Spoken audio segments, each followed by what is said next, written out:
एक दिन थुंग थुंग दारू पीते पीते अपनी बीवी और बच्चे के साथ ससुराल से घर लौट रहा था। थुंग थुंग एक देवड़ा था, फिर भी थुंग थुंग को दारू पीते देखकर उसकी पत्नी कभी कुछ नहीं बोलती थी, क्योंकि थुंग थुंग भले ही देवड़ा हो लेकिन कभी अपनी बीवी बच्चे को भूखा नहीं सोने देता था।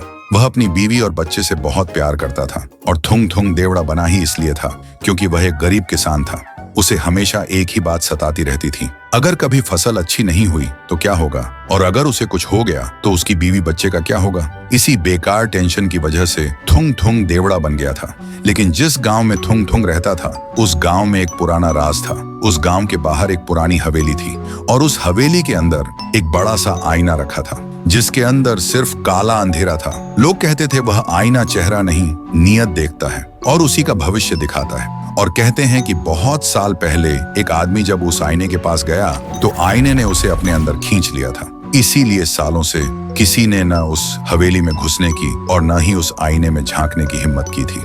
एक दिन थुंग थुंग उसी पुरानी हवेली के पास से अपने खेत की तरफ जा रहा था। तभी उसकी नजर उस हवेली पर पड़ गई। वह सोचने लगा, अगर ये आईना सिर्फ लोगों का भविष्य दिखाता है तो लोग इससे इतना डरते क्यों हैं? इसी सोच में वह धीरे धीरे हवेली के अंदर जाने लगा। लेकिन थुंग थुंग उस वक्त नशे में था, इसलिए उसे याद ही नहीं रहा कि वह आईना सिर्फ भविष्य नहीं बल्कि इंसान की नीयत भी देखता है। फिर वह हवेली के अंदर आकर चुपचाप उस अंधेरे आईने के सामने खड़ा हो गया और मन ही मन सोचा, बस इतनी सी दुआ है, मेरी मेहनत रंग ला जाए, मेरी बीवी बच्चे भूखे न सोए। और तभी आईने के अंदर उसका चेहरा नहीं दिखा बल्कि हरी हरी खेती लहरा रही थी, सुनहरी फसल हवा के साथ झूम रही थी और उसके घर से हंसी की आवाज आ रही थी। थुंग थुंग की आंखों में आंसू आ गए। वह बिना कुछ बोले आईने के सामने हाथ जोड़कर वहां से चला गया। पर ये सब गांव का एक चोर छुप कर देख रहा था। ये सब देखते ही उसके मन में लालच आ गया। वह सोचने लगा, गांव वाले झूठ बोलते हैं, ये आईना तो जादुई है जो लोगों का भविष्य उजाला करता है। शायद इसलिए गांव वाले सच छुपा रहे हैं ताकि सिर्फ वही अपना पेट भर सकें।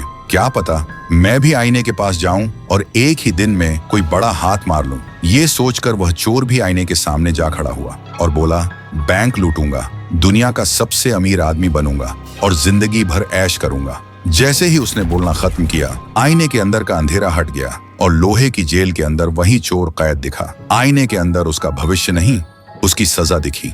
ये देखते ही चोर का शरीर कांपने लगा। वह गुस्से से चिल्लाया, झूठ है, सब झूठ है, और गुस्से में आईना तोड़ने लगा। लेकिन तभी आईना हिलने लगा और एक ही झटके में उस चोर को अपने अंदर खींच लिया। तो दोस्तों, भविष्य देखने के लिए किसी जादुई आईने की जरूरत नहीं होती। सच तो ये है कि इंसान की नीयत और उसके कर्म ही उसका असली आईना होते हैं।